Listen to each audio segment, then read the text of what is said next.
بسم اللہ الرحمن الرحیم۔ السلام علیکم ورحمۃ اللہ وبرکاتہ۔ عابد راضی چینل کی طرف سے آج میں اپنے دوستوں کو رسول اللہ صلی اللہ علیہ وآلہ وسلم کا ایک بہت ہی پیارا فرمان سناؤں گا۔ اس پر آپ نے ضرور عمل کرنا ہے۔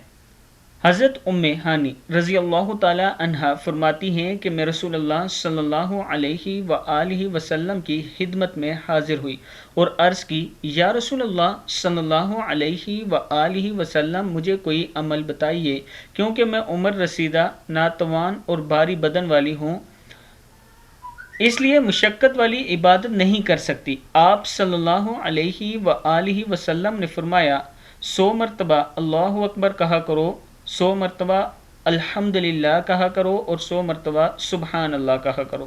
یہ اذکار تمہارے لیے رائے خدا میں 100 گھوڑے زیرین اور لگام کے ساتھ دینے سے بہتر ہیں، اور 100 اونٹوں سے بہتر ہیں، اور 100 غلام آزاد کرنے سے بہتر ہیں۔ کتاب کا حوالہ یہ نیچے موجود ہے، آپ دیکھ سکتے ہیں۔ میں اپنے دوستوں سے گزارش کروں گا کہ اس پر آپ نے ضرور عمل کرنا ہے۔ السلام علیکم ورحمۃ اللہ وبرکاتہ۔